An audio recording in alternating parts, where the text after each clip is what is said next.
Hello, बच्चों. Let's read this question. So this question says, what is the mass of an object whose weight is 196 Newton. ठीक है, हमें object का मास बताना जिसका वेट कितना 196 न्यूटन के इक्वल है.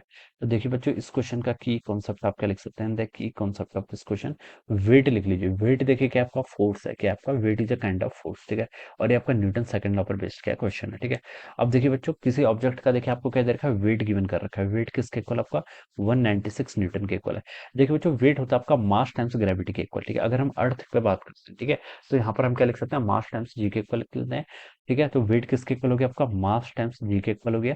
ये आपका कितना आएगा, आपका 196 न्यूटन के इक्वल आएगा. ठीक है, अब बच्चों देखिए, जी क्या आपका एक्सेलरेशन ड्यू टू ग्रेविटी, और अर्थ की सरफेस पे एक्सेलरेशन ड्यू टू ग्रेविटी की value g is equal to 9.81 metre per second इसको लेंगे. एक्यूरेट वैल्यू होती है. ठीक है, तो इस वैल्यू क्या करेंगे, हम यहाँ पर यूज करेंगे. ठीक है, तो हम लिख सकते हैं मास टाइम्स आपका जी. जी कितना है आपका यहाँ से 9.8 मीटर पर सेकंड स्क्वायर. ठीक है, चलिए लिख लेते हैं यूनिट को भी. ठीक है, और ये कितना हो गया आपका 196 न्यूटन के इक्वल.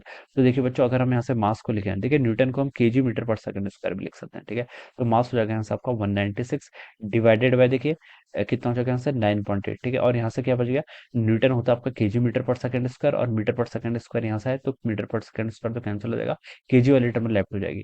अब यहाँ से आपका 196 डिवाइडेड बाय कितना आ गया, 9.8 आ गया. ठीक है, तो बच्चों अगर हम इसको सॉल्व करेंगे तो उसकी वैल्यू आपको 20 के इक्वल आने चाहिए. कितनी, 20 KG. So this should be the mass of an object. ठीक है, आपको बस ये रिलेशन याद करना है, वेट किसके इक्वल होता है आपका, मास टाइम्स ग्रेविटी के इक्वल होता है. ठीक है, वेट देखिए आता कैसे, जैसे हमारी अर्थ है. ठीक है, अगर हमने किसी ऑब्जेक्ट को रखा है तो देखिए अर्थ क्या करती है, हर ऑब्जेक्ट को अपनी तरफ क्या करती है, अट्रैक्ट करती है, because of the gravitational force. क्या करती है, ग्रेविटेशनल फोर्स के कारण. ठीक है, तो ये ग्रेविटेशनल फोर्स क्या लगेगी, अर्थ लगाएगी. ठीक है, अब देखिए यहाँ पर इस मैन पर क्या लग रहा है, एमजी फोर्स लग रहा है बिकॉज ऑफ दिस अर्थ. ठीक है, लेकिन अर्थ क्या कर रही है, लेकिन देखिए अर्थ की जो सरफेस है, ठीक है, ये क्या कर रही है, इसके मोशन को कंस्ट्रेंट कर रही है. मान लीजिए पर्सन आपका यहाँ पर ऐसे खड़ा है. ठीक है, इस पर एमजी तो देखिए अर्थ लगा रही है सेंटर की तरफ. ठीक है, लेकिन ये ग्राउंड क्या कर रहा है, इसके मोशन को कंस्ट्रेंट कर रहा है. तो इस पर क्या लगा रहा है, आपका नॉर्मल फोर्स लगा रहा है किसमें, अपवर्ड डायरेक्शन में. ठीक है, अंदर थोड़ी ना धंस रहा है. अगर कोई मैन देखे, हम क्या करते हैं, कहीं पर ग्राउंड पर खड़े रहते हैं तो हम जमीन के अंदर थोड़ी ना धंसते हैं. ठीक है, एमजी फोर्स तो हम पर लग रहा है, ऑब्वियसली लग रहा है, लेकिन हमारा जो ग्राउंड है वो भी हम पर क्या लगा लेता है, नॉर्मल फोर्स लगा लेता है. और यही नॉर्मल फोर्स क्या होता है, आपका वेट होता है. ठीक है,